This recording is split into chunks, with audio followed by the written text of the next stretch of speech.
नमस्कार, India news Rajasthan देख रहे हैं आप। आपके साथ मैं हूं सुरभि तिवारी। राजस्थान सुपरफास्ट का रुख कर लेते हैं। बॉलीवुड के ट्रेजेडी किंग ने मुंबई के एक अस्पताल में सुबह करीब 7:30 बजे अंतिम सांस ली। दिलीप कुमार की उम्र 98 साल थी। वो पिछले काफी वक्त से बीमार थे। पिछले एक महीने में ही दिलीप कुमार के 2 बार अस्पताल में भर्ती करवाया गया था। दिलीप कुमार के निधन के साथ ही हिंदी सिनेमा के एक युग का अंत हो गया है। देश के प्रधानमंत्री नरेंद्र मोदी, कांग्रेस नेता राहुल गांधी, कई राज्यों के मुख्यमंत्री, बॉलीवुड के दिग्गजों ने दिलीप कुमार के निधन पर शोक व्यक्त किया और इस दिग्गज को अंतिम सलाम किया।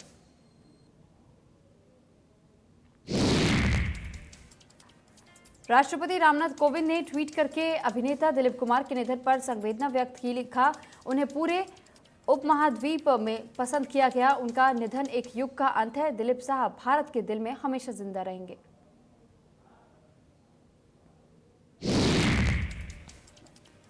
प्रधानमंत्री नरेंद्र मोदी ने दिलीप कुमार के निधन पर जताया शोक। ट्वीट कर लिखा, दिलीप कुमार जी को एक सिनेमाई किंवदंती के रूप में याद किया जाएगा। उनका जाना हमारी सांस्कृतिक दुनिया के लिए एक क्षति है। उनके परिवार, दोस्तों और असंख्य प्रशंसकों के प्रति संवेदना।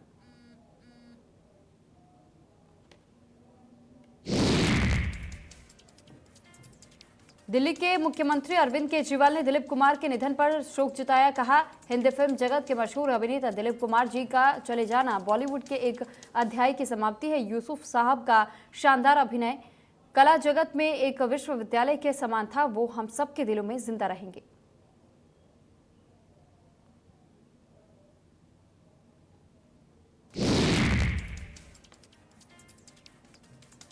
फिल्म अभिनेता दिलीप कुमार के निधन पर मध्य प्रदेश के सीएम शिवराज सिंह चौहान ने ट्वीट करके दिलीप कुमार को श्रद्धांजलि दी। लिखा, वे अपने आप में अभिनय की एक संपूर्ण संस्था थे, जिनसे आज के कलाकार अभिनय की बारीकियां सीख रहे हैं।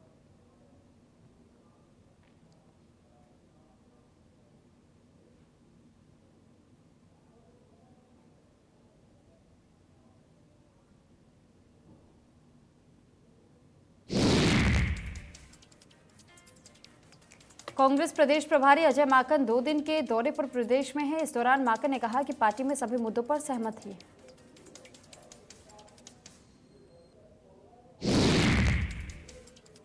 माकन ने कहा कि अभी मंथन जारी है, जरूरी अमृत मंथन निकलेगा।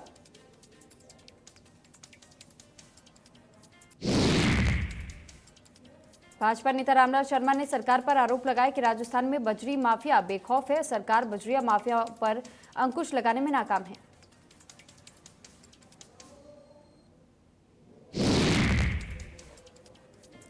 वैर में पुलिस ने हत्या के मामले में 9 वर्ष से फरार चल रहे 5000 के नामी स्थायी वारंटी को गिरफ्तार कर लिया है।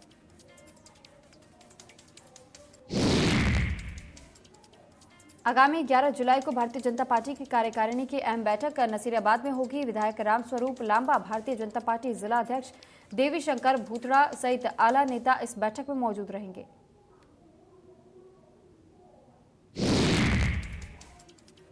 अजमेर जिला कलेक्टर के बाहर कांग्रेस समर्थकों ने मोदी सरकार के खिलाफ गैस, पेट्रोल, डीजल की महंगाई को लेकर के उग्र धरना प्रदर्शन किया।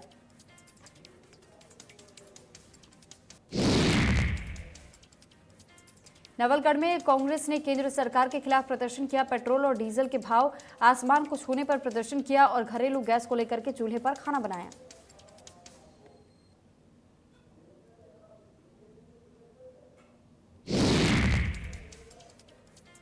कोटा में पेट्रोल और डीजल के बढ़ते दामों को लेकर के अखिल भारतीय कांग्रेस कमेटी व प्रदेश कांग्रेस कमेटी के आह्वान पर महिलाओं द्वारा कोटा शहर में केंद्र सरकार के खिलाफ प्रदर्शन किया गया।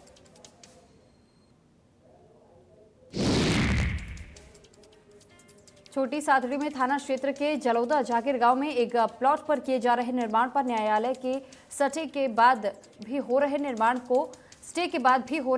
को रोकने के लिए भाजपा के वरिष्ठ नेता और उनके पुत्र पर आधा दर्जन से अधिक लोगों ने पत्थरों से हमला कर दिया और उन्हें गंभीर रूप से घायल कर दिया।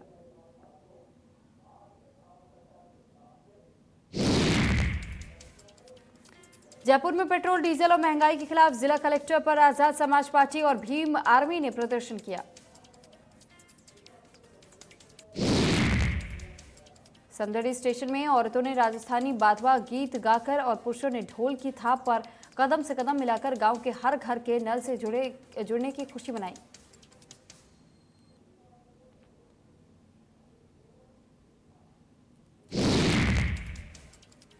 सीकर के दातारामगढ़ में रालोप और ग्रामीणों ने पेयजल की किल्लत को लेकर ईएन का घेराव किया।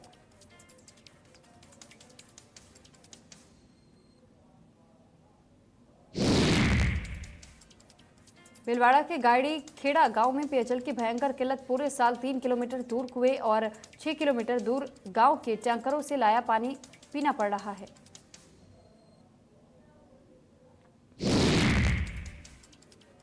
भरतपुर में अज्ञात कारणों के चलते एक 45 वर्षीय व्यक्ति ने सुजान गंगा नहर में छलांग लगाकर आत्महत्या कर ली।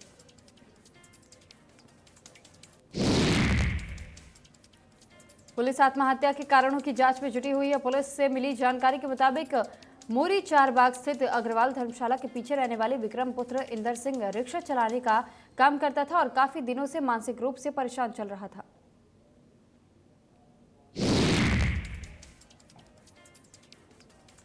कल शाम को ये व्यक्ति घर से निकला और सुजान गंगा नहर में छलांग लगा ली। आज सुबह पुलिस को स्थानीय लोगों ने सूचना दी कि सुजान गंग नहर में एक शव तैर रहा है। इसके बाद मौके पर थाना मथुरा गेट पुलिस और सीओ सिटी सतीश वर्मा मय जाब्ते पहुंचे और एसडीआरएफ की टीम को भी मौके पर बुलाया गया।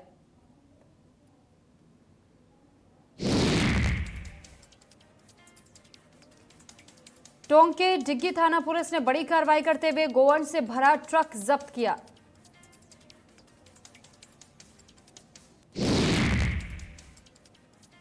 डिग्गी थाना अंतर्गत इस्लामपुरा गांव के पास की कार्रवाई ट्रक से 35 गोवंश को मुक्त किया गया।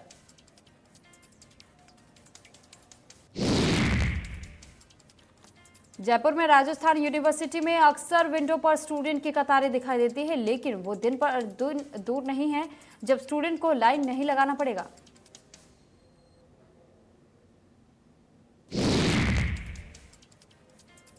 कंपनी निर्धारित करने के लिए जल्द ही इसके टेंडर भी भरे जाने वाले हैं। इसके लिए राजस्थान यूनिवर्सिटी में स्टूडेंट को तमाम डॉक्यूमेंट को डिजिटल करने का निर्णय ले लिया जाएगा।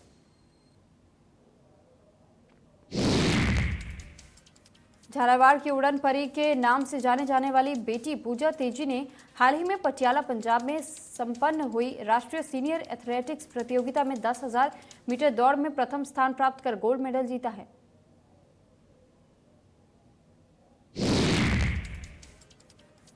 इसके लिए पूजा तेजी को सम्मान किया गया।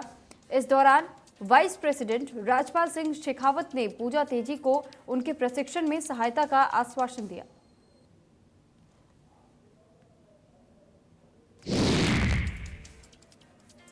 मारवाड़ जंक्शन के बोरनडी गांव में लगातार 15 दिन से युवक का रेस्क्यू ऑपरेशन जारी है।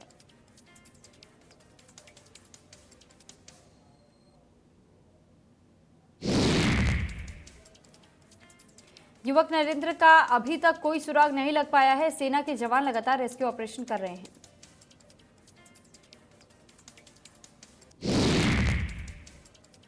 कुएं में पानी के तेज होने के चलते रेस्क्यू ऑपरेशन में दिक्कत आ रही है।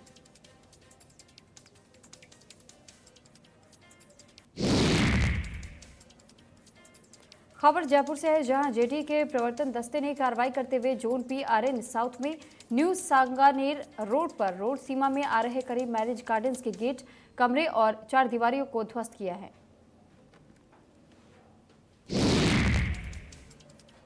मुख्य नियंत्रक प्रवर्तन रघुवीर सैनी के निर्देश में यह कार्रवाई हुई है।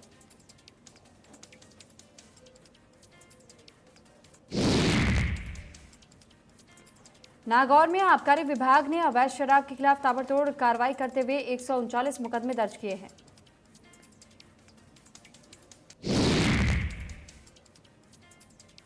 अवैध शराब के निर्माण और बिक्री पर अंकुश लगाने के लिए आबकारी विभाग की टीमों ने कार्रवाई करते हुए करीब 2000 लीटर अवैध शराब बरामद कर वाश को नष्ट किया।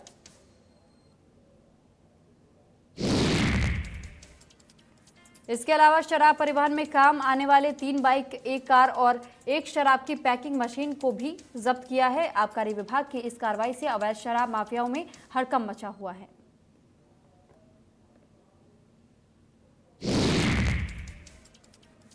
जयपुर की आमेर थाना पुलिस ने नशे के खिलाफ कार्रवाई करते हुए अवैध मादक पदार्थ खरीदने और बेचने के जुर्म में 8 लोगों को गिरफ्तार किया।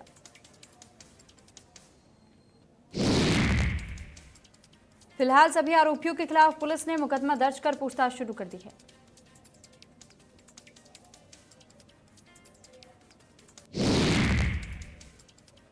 आज शाम 5:30 बजे होगा मोदी कैबिनेट का विस्तार। सिंधिया को मिल सकती है जगह, दिल्ली पहुंचे ज्योतिरादित्य सिंधिया।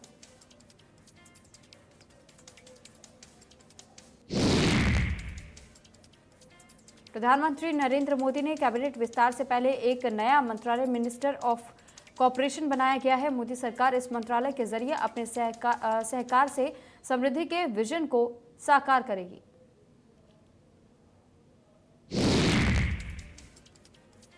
केंद्र सरकार द्वारा अलग से बनाए गए सहकारिता मंत्रालय पर गृह मंत्री अमित शाह ने ट्वीट कर पीएम मोदी का किया धन्यवाद। लिखा, दूरदर्शी फैसले से कृषि और ग्रामीण क्षेत्रों में आए नया सवेरा।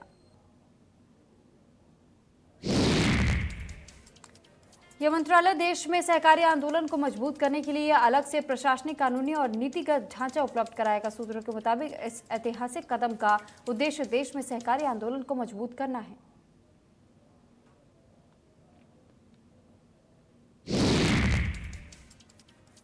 गृह मंत्री नरोत्तम मिश्रा का बयान, कांग्रेस के द्वारा सिंधिया को गद्दार कहने पर बोले कांग्रेस नेताओं को भेजेंगे बरनौल से ही ठीक होगी ट्वीट की बीमारी।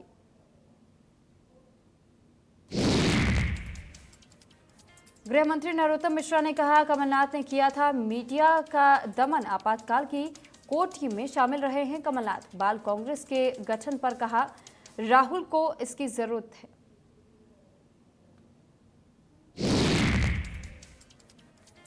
एलजेपी के नेता चिराग पासवान ने सीधे पीएम नरेंद्र मोदी को चुनौती दे दी। चिराग ने पटना में प्रेस कॉन्फ्रेंस कर कहा कि एलजेपी कोटे से निष्कासित सांसद पशुपति पारस को केंद्रीय मंत्रिमंडल में शामिल किया गया तो मैं कोर्ट जाऊंगा।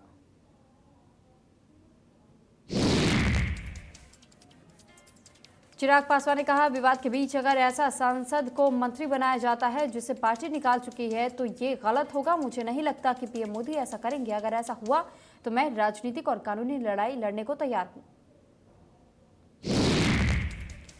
लोजपा में टूट के सवाल पर चिराग ने कहा कि अलग गुट बनाकर चाचा और बाकियों ने रामविलास पासवान के विचारों को कुचला है। राष्ट्रीय कार्यकारिणी में कुल 75 सदस्य हैं और इसमें 66 सदस्य हमारे साथ हैं।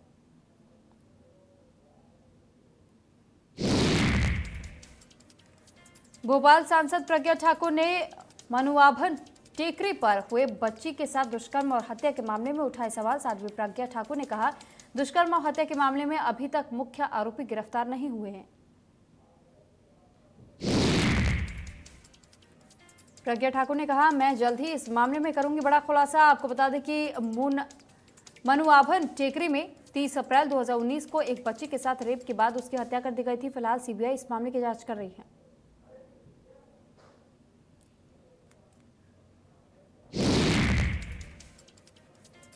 विधानसभा सीटों के परिसीमन के लिए बनाए गए 3 सदस्यों का आयोग 4 दिन के दौरे पर जम्मू कश्मीर पहुंचा। मंगलवार से शुरू इस दौरे में आयोग के मेंबर राजनीतिक दलों और अफसरों से मुलाकात करेंगे। इसके बाद केंद्र शासित प्रदेश बनाए गए जम्मू कश्मीर में विधानसभा सीटों को नया रूप दिया जाएगा।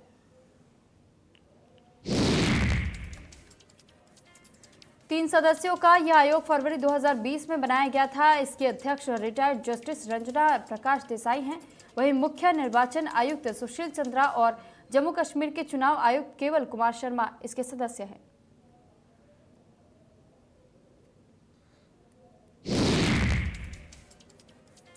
भारत को जल्द दूसरा सबसे लंबा एक्सप्रेसवे मिलने वाला है। नया गंगा एक्सप्रेसवे 594 किलोमीटर लंबा होगा, जो उत्तर प्रदेश के पश्चिमी हिस्से को राज्य के पूर्वी हिस्से से जोड़ेगा।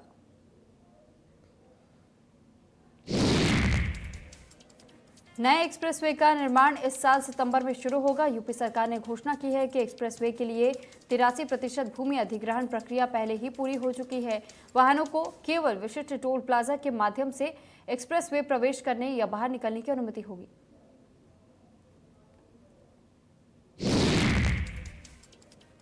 जबलपुर हाईकोर्ट में एमपी मेडिकल यूनिवर्सिटी में अनियमितताओं के खिलाफ जनहित याचिका दायर की गई है। याचिका में मेडिकल यूनिवर्सिटी में धारा 50 लगाकर कुलपति को पद से हटाने की मांग की गई है।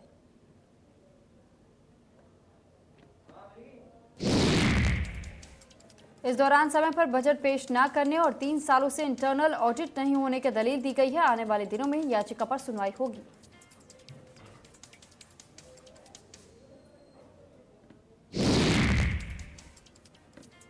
शुजालपुर में दलहन की स्टॉक लिमिट केंद्र सरकार द्वारा तय करने के खिलाफ 2 दिन के सांकेतिक हड़ताल के बाद कल व्यापारियों ने हड़ताल को समाप्त कर घोष विक्रिया में भाग लेने की सहमति दी।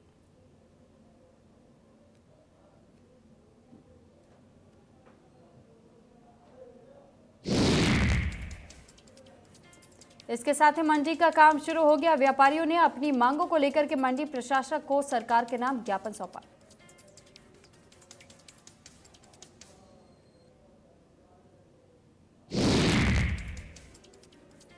मध्य प्रदेश में जबलपुर के नेताजी सुभाष चंद्र बोस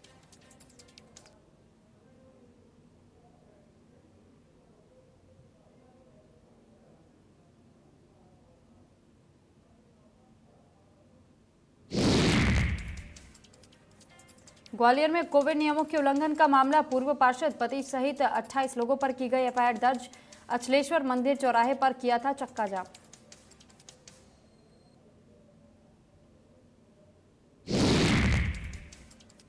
ग्वालियर में जुलाई में भी भीषण गर्मी से लोग परेशान। जुलाई के पहले हफ्ते में 40 डिग्री के पार रहा तापमान। मौसम विभाग का कहना है अगले हफ्ते अच्छी बारिश होने की संभावना। भोपाल में 6 साल बाद जुलाई का सबसे गर्म दिन मंगलवार को दिन में तापमान 37.7 डिग्री पर पहुंचा। दिन के तापमान में 1.8 डिग्री का इजाफा, सामान्य से 5 डिग्री ज्यादा रहा तापमान। ग्वालियर में वैक्सीनेशन का महाअभियान, 15,990 लोगों को वैक्सीन लगवाने का रखा गया लक्ष्य। शहर में बनाए गए 69 वैक्सीनेशन सेंटर।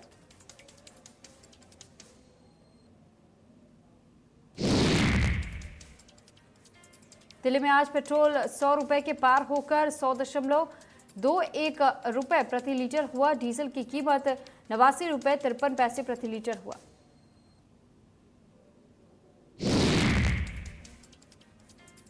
भारत में कल कोरोना वायरस के लिए 19,07,216 सैंपल टेस्ट किए गए। अब तक कुल 42,33,32,097 सैंपल टेस्ट किए जा चुके हैं।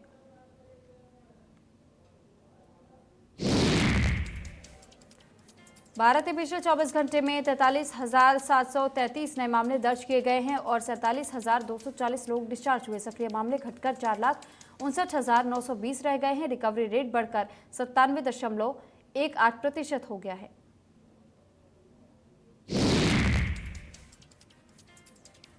छत्तीसगढ़ में जांच के साथ बढ़े कोरोना के मामले। प्रदेश सरकार ने फिर से बढ़ाया जांच का दायरा।